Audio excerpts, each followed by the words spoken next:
भारत का संविधान जब 26 जनवरी 1950 को लागू हुआ तो बाबा साहेब अम्बेडकर ने देश की ताकत को 3 मजबूत स्तंभों में बांटा। कार्यपालिका, विधायिका और न्यायपालिका, ये तीनों मिलकर भारत के लोकतंत्र की रीढ़ है। विधायिका कानून बनाती है, कार्यपालिका उसे लागू करती है और न्यायपालिका संविधान की रक्षा करते हुए लोगों के अधिकारों का संरक्षण करती है।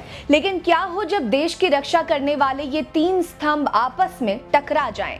जी हाँ, ऐसा ही एक ऐतिहासिक टकराव हुआ था आजाद भारत के पहले प्रधानमंत्री पंडित जवाहरलाल नेहरू और पहले चीफ जस्टिस हरिलाल जे कनिया के बीच, जब नेहरू ने गुस्से में कनिया को सुप्रीम कोर्ट की कुर्सी छोड़ने का आदेश दे दिया था। नमस्कार, मेरा नाम है रीटा और आज के वीडियो में हम जानेंगे कि पहले पीएम नेहरू और पहले चीफ जस्टिस के बीच आखिर विवाद की वजह क्या थी। दरअसल 3 दिसंबर 1890 को गुजरात के एक मध्यम वर्गीय परिवार में जन्मे हरिलाल जे की सुंदास कनिया की कहानी किसी प्रेरणादायक फिल्म से कम नहीं है। उनके बड़े भाई वकील थे और हरिलाल ने भी उनकी राह पर चलते हुए 1910 में श्यामल दास कॉलेज से बीए, 1912 में सरकारी विधि महाविद्यालय से कानून की डिग्री और 1913 में मास्टर्स पूरा किया। इसके बाद बंबई हाईकोर्ट में उन्होंने वकालत शुरू की और उनकी प्रतिभा ऐसी थी कि 1931 में वे बंबई हाईकोर्ट के अपर न्यायाधीश बन गए।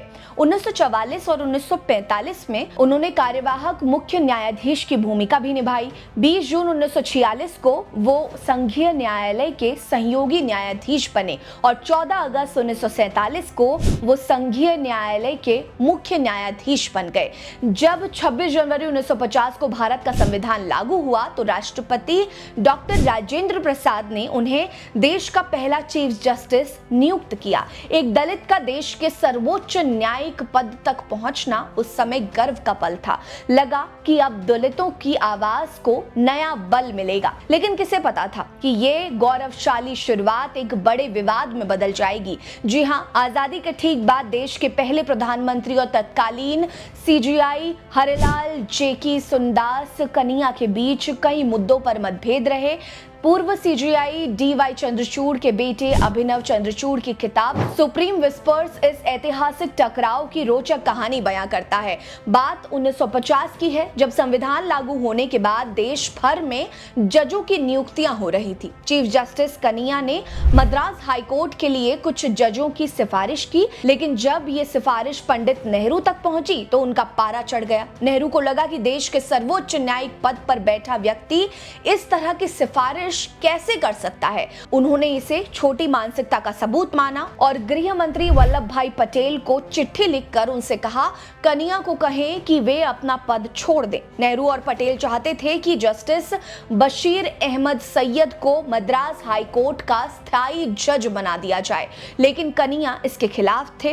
तीनों अपनी अपनी जिद पर अड़े थे। नेहरू ने तो पटेल को लिखा कि कनिया की सोच चीफ जस्टिस की गरिमा के लायक नहीं है, उन्हें इस्तीफा दे देना चाहिए। हालांकि पटेल ने समझदारी दिखाई और बीच का रास्ता निकाला। उन्होंने तत्कालीन गवर्नर जनरल सी राजगोपालाचारी को पत्र लिखकर नेहरू को शांत करने को कहा।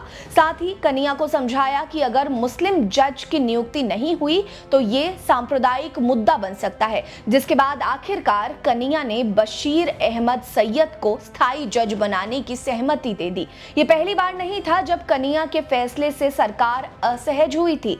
नेहरू और पटेल चाहते थे कि जस्टिस के.एन. वांचू को इलाहाबाद हाई कोर्ट से राजस्थान हाई कोर्ट का चीफ जस्टिस बना दिया जाए, लेकिन कन्हैया ने फिर अपनी जिद दिखाई और राजस्थान हाई कोर्ट के कार्यवाहक चीफ जस्टिस नवल किशोर को स्थायी करने की सिफारिश कर दी। पटेल के निजी सचिव वी शंकर ने कन्हैया को मनाने की कोशिश की और लगा कि वे मान गए, लेकिन आखिरी मौके पर कन्हैया फिर मुकर गए। इसके बाद एक बार फिर नेहरू की जिद के आगे आखिरकार कन्हैया को झुकना ही पड़ा, लेकिन नेहरू ने एक चिट्ठी में लिखा कि कन्हैया ने सरेंडर कर दिया। नेहरू की इस गुस्ताखी से पटेल नाराज हो गए थे और इसने दोनों के बीच तनाव और ज्यादा बढ़ गया था। आपको बता दें कि नेहरू और कन्हैया के रिश्ते हमेशा तल्ख रहे। कन्हैया की जिद और नेहरू की सख्ती ने कई बार तनाव को हवा दी, लेकिन 6 नवंबर 1951 को चीफ जस्टिस के पद पर रहते हुए कन्हैया को दिल का दौरा पड़ने से निधन हो गया। उनकी मृत्यु के साथ ये विवाद भले ही खत्म हो गया,